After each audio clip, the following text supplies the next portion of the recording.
ಪ್ರಕಟಣೆ ಗ್ರಂಥವು 2ನೇ ಅಧ್ಯಾಯ 21ನೇ ವಚನ. ದೇವರ ಕಡೆಗೆ ತಿರುಗಿಕೊಳ್ಳುವುದಕ್ಕೆ ನಾನು ಅವಳಿಗೆ ಸಮಯವನ್ನು ಕೊಟ್ಟೆನು.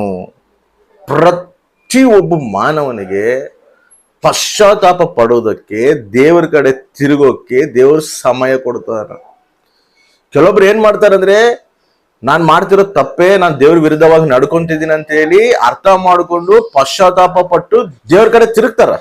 ಆದ್ರೆ ಕೆಲವೊಬ್ರು ಏನ್ ಮಾಡ್ತಾರಂದ್ರೆ ಹಂಗೆ ಜೀವಿಸ್ತಾ ಇರ್ತಾರೆ, ಅದೇ ಪಾಪದಲ್ಲೇ ಜೀವಿಸ್ತಾ ಇರ್ತಾರೆ, ಪಶ್ಚಾತ್ತಾಪ ಪಡೋದಿಲ್ಲ. ದೇವ್ರು ಅದನ್ನ ಎಚ್ಚರಿಸ್ತಾ ಇದ್ದಾನ, ನಾನು ಸಮಯ ಕೊಡ್ತಾ ಇದ್ದೀನಿ.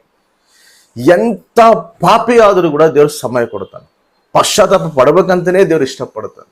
ನನ್ನ ಮಕ್ಕಳು ನಾಶನ ಆಗ್ಬಾರ್ದು, ಉಗ್ರತೆಗೆ ಗುರಿ ಆಗ್ಬಾರ್ದು, ನನ್ನ ಮಕ್ಕಳು ಮಾರು ಮನಸ್ಸು ಹೊಂದಬೇಕು, ಪಶ್ಚಾತ್ತಾಪ ಪಡ್ಬೇಕಂತ ದೇವ್ರು ಆಸೆ ಪಡ್ತಾನೆ. ಆದ್ರೆ ಈಗ ನೋಡ್ರಿ, ಈಗ ತಂದೆ ತಾಯಿಗಳು ತಮ್ಮ ಮಕ್ಕಳು ಕೆಟ್ಟೋರಾಗಿ ಬಿಹೇವ್ ಮಾಡ್ತಿದ್ರೆ ಏನ್ ಆಸೆ ಪಡ್ತಾರೆ ತಂದೆ ತಾಯಿಗಳು? ನನ್ನ ಮಗ ಸರಿ ಆಗ್ಬೇಕು, ನನ್ನ ಮಕ್ಕಳು ಸರಿ ಆಗ್ಬೇಕು, ವೇಟ್ ಮಾಡ್ತಾರಲ್ಲ.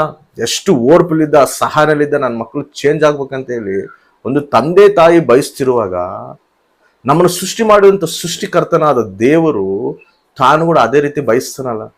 ನನ್ನ ಮಕ್ಕಳು ಚೇಂಜ್ ಆಗ್ಬೇಕು, ನನ್ನ ಮಕ್ಕಳು ನನ್ನ ಕಡೆ ತಿರುಗಬೇಕು, ನನ್ನ ಉಗ್ರತೆಗೆ ಗುರಿ ಆಗ್ಬಾರ್ದು ಅಂತ ಹೇಳಿ ದೇವ್ರು ಕೂಡ ಆಸೆ ಪಡ್ತಾನಲ್ಲ. ಅದನ್ನು ಗ್ರಹಿಸಿ, ಅರೆ ನಾನು ತಪ್ಪು ಮಾಡ್ತಾ ಇದೀನಲ್ಲ, ದೇವ್ರ ವಿರುದ್ಧವಾಗಿ ನಡ್ಕೊಂತಿದ್ದೀನಲ್ಲ, ಇದು ದೇವ್ರಿಗೆ ಇಷ್ಟ ಇದ್ದಿದ್ ಕೆಲಸ ಅಲ್ಲ, ನಾನು ಯಾಕೆ ಈ ರೀತಿಯಾಗಿ ನಡೀತಿದ್ದೀನಿ ಅಂತೇಳಿ ಪಶ್ಚಾತ್ತಾಪ ಪಟ್ಟು ಬರುವಂತವ್ರಾಗಿರ್ಬೇಕು. ಕೆಲವೊಬ್ರು ದೇವ್ರನಲ್ಲೇ ಇರ್ತಾರ, ಆದ್ರೂ ಅವ್ರಿಗೆ ಪಶ್ಚಾತ್ತಾಪ ಇರೋದಿಲ್ಲ. ಚರ್ಚಿಗೆ ಬರ್ತಿರ್ತಾರ, ಪ್ರಾರ್ಥನೆ ಮಾಡ್ತಿರ್ತಾರ, ಆದ್ರೂ ದೇವ್ರ ವಿರುದ್ಧವಾಗಿ ನಡ್ಕೊಂತಿರ್ತಾರ. ಅವ್ರಿಗೆ ಇಷ್ಟು ಮಾತ್ರ ಕೂಡ ಪಶ್ಚಾತ್ತಾಪ ಇರೋದಿಲ್ಲ.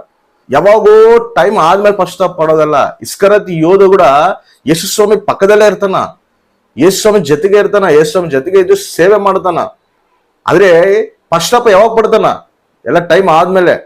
ದೇವ್ರಿಗೆ ಸನ್ನಿಧಿಗೆ ಬರೋದಿಲ್ಲ, ಉರ್ಲಕ್ಕನ್ ಸಾಯ್ತಾನ. ಟೈಮ್ ಇರೋವಾಗೆ ಪಶ್ಚಾತ್ತಾಪ ಪಡಬೇಕು. ನಿನಿವೆ ಪಟ್ಟಣ ಕೂಡ ದೇವರು ಸಮಯ ಕೊಡ್ತಾನ, ಟೈಮ್ ಕೊಡ್ತಾನ. ಆದ್ರೆ ನಿನಿವೆ ಪಟ್ಟಣದವ್ರು ಏನ್ ಮಾಡ್ತಾರೆ ಹೇಳ್ರಿ? ಯಾವಾಗಾದ್ರೂ ಯೋನ ಹೋಗಿ ಅಲ್ಲಿ ಸ್ವಾರ್ಥ ಸಾರದ ಕೂಡಲೇನೆ ಅವ್ರು ಏನ್ ಮಾಡ್ತಾರ?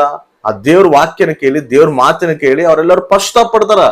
ಗೋಣಿ ತಟ್ಟ ಕಟ್ಕೊಂಡು ಪಶ್ಚಾತ್ತಾಪ ಪಟ್ಟು ಅಳ್ತಾರ, ದೇವ ನಮ್ಗೆ ಕ್ಷಮಿಸ ಅಂತ ಹೇಳ್ತಾರ. ದೇವ್ರನ್ನ ಕ್ಷಮಿಸ್ತಾನ. ಆ ರೀತಿ ಕ್ಷಮಾಪಣೆ ಕೇಳುವಂತವ್ರು ಆಗಿರ್ಬೇಕು, ಪಶ್ಚಾತ್ತಾಪ ಪಡುವಂತವ್ರು ಆಗಿರ್ಬೇಕು.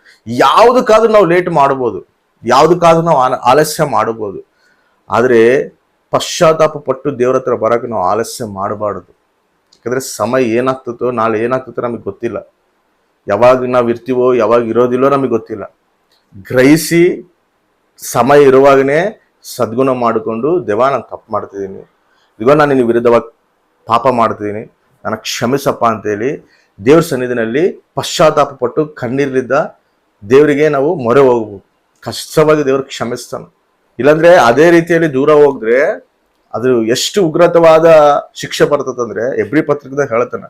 ಎಬ್ರಿ ಪತ್ರಿಕೆ 2ನೇ ಅಧ್ಯಾಯ 3ನೇ ವಚನದಲ್ಲಿ ವಾಕ್ಯವನ್ನು ಹೇಳುತ್ತದೆ, ಈ ಅಂತ್ಯದ ವಿಷಯ ರಕ್ಷಣೆಯನ್ನು ನಾವು ಅಲಕ್ಷ್ಯ ಮಾಡಿದರೆ ತಪ್ಪಿಸಿಕೊಳ್ಳುವುದು ಹೇಗೆ?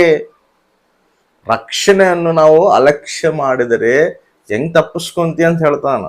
ಹೆಂಗ್ ತಪ್ಪಿಸ್ಕೊಳಕ್ ಆಗ್ತದೆ? ಏನಾದ್ರೂ ಆಲಸ್ಯ ಮಾಡ್ಬೋದು, ರಕ್ಷಣೆ ಆಲಸ್ಯ ಮಾಡಬಾರ್ದು. ಬೇಗನೆ ಬಂದು ಪಶ್ಚಾತ್ತಾಪ ಪಟ್ಟು ರಿಪಟೆನ್ಸ್ ಆಗ್ಬೇಕು ದೇವ್ರ ಹತ್ರ. ದೇವ ನಮ್ಗೆ ಕ್ಷಮಿಸಪ್ಪ ಅಂತೇಳಿ ಕೇಳಬೇಕು. ದೇವ್ರು ಖಚಿತವಾಗಿ ಕ್ಷಮಿಸ್ತಾನ. ಎಂತ ತಪ್ಪಾಗಿದ್ರು ಕೂಡ ದೇವ್ರು ಕ್ಷಮಿಸಕ್ಕೆ ರೆಡಿ ಇದ್ದಾನೆ. ಫಸ್ಟ್ ಪಶ್ಚಾತ್ತಾಪ ಪಡಬೇಕು.